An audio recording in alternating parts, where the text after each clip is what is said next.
Shalom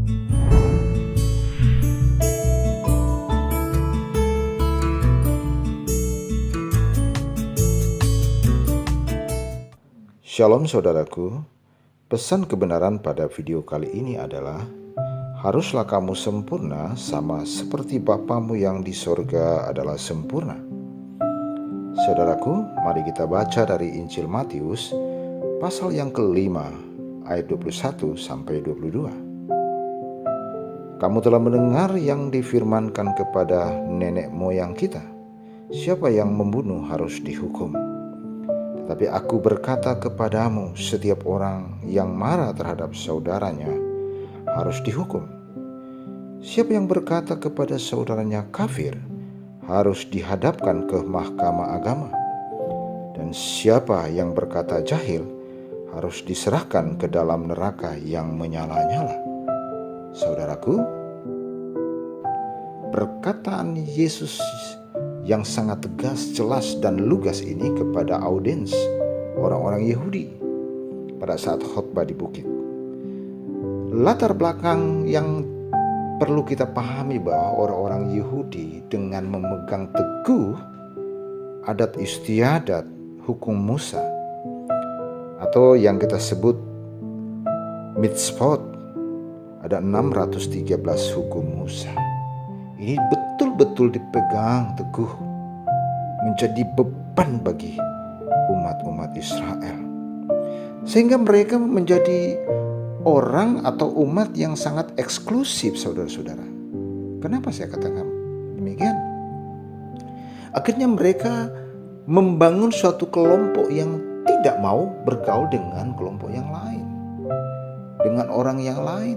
Sebagai contoh, orang-orang Yahudi tidak bisa bergaul dengan orang-orang Samaria, padahal mereka mungkin masih bersaudara, bagian dari 12 suku bangsa Israel, orang Samaria. Tetapi orang Samaria ini sudah kawin campur, sehingga ada statement dari orang-orang Yahudi bahwa mereka itu adalah orang-orang berdosa.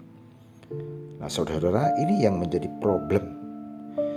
Perkataan yang sering dilontarkan oleh orang-orang Yahudi selaku kelompok yang eksklusif itu, pertama, mereka marah tidak jelas. Mereka memarahi orang-orang non-Yahudi termasuk orang Samaria itu tidak jelas, sehingga menimbulkan amarah bagi mereka. Yang kedua, mereka dengan mudahnya mau menyampaikan kata kafir. Kafir itu adalah pengertian daripada orang-orang yang tidak percaya kepada Allah yang disembah orang-orang Yahudi. Bahkan orang-orang satu Allah dengan mereka, namanya yang sama YHWH itu juga bisa mereka katakan kafir. Dan yang berikut, jahil. Perkataan jahil ini adalah ungkapan dari orang-orang Yahudi kepada orang-orang non-Yahudi. Mereka begitu sombong mengatakan kalian adalah orang-orang yang bodoh. Perkataan Yesus ini sebenarnya mau mengungkapkan sesuatu hal yang boleh saya katakan, halo bangsaku, kamu tidak sempurna melakukan hukum Musa itu. Saudaraku,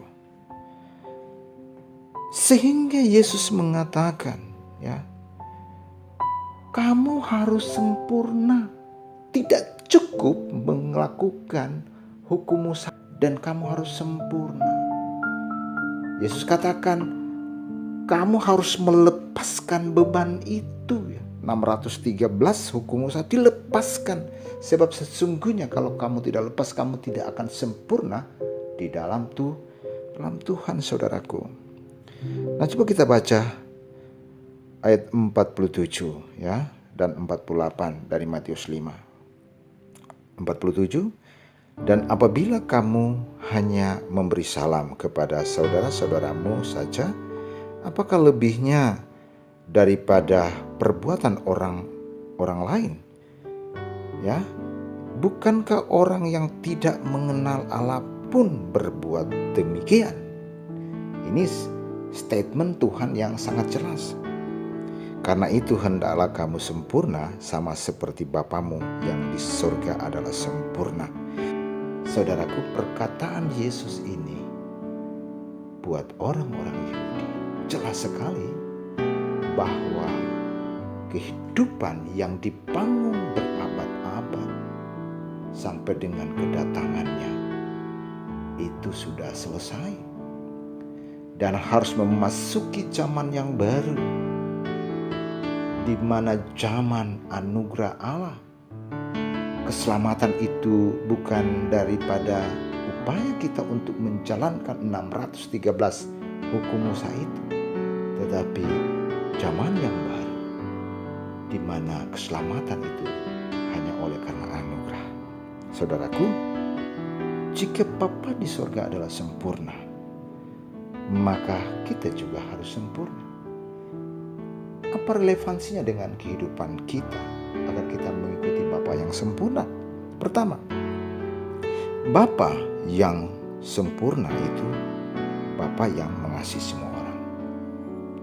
Tantangan bagi Anda adalah, sanggupkah Anda mengasihi semua orang? Kedua, Bapa yang sempurna itu adalah Bapa yang sanggup berkorban demi umatnya. Tantangan bagi Anda, apakah Anda sanggup berkorban demi suami, istri, anak-anak, saudara-saudara, jemaat? Ya. Ketiga, Bapa yang sempurna itu Bapa yang lemah lembut dan rendah hati. Tantangan bagi Anda selaku orang percaya, apakah Anda mampu menjadi orang yang lemah lembut dan rendah hati? Bapa yang sempurna ialah Bapa yang peduli terhadap orang-orang miskin. Tantangan bagi Anda dan saya, apakah Anda peduli dengan orang-orang di sekitar Anda, di jemaatmu? Dan kelima, Bapa yang sempurna adalah Bapa yang sanggup mengampuni dosa-dosa Anda dan saya. Tantangan buat Anda dan apakah Anda sanggup memaafkan yang bersalah? Ini yang menjadi poin penting bagi saya dan saudara memahami Bapa yang sempurna. Saudaraku, demikian video kali ini. Kiranya Tuhan Yesus memberkati.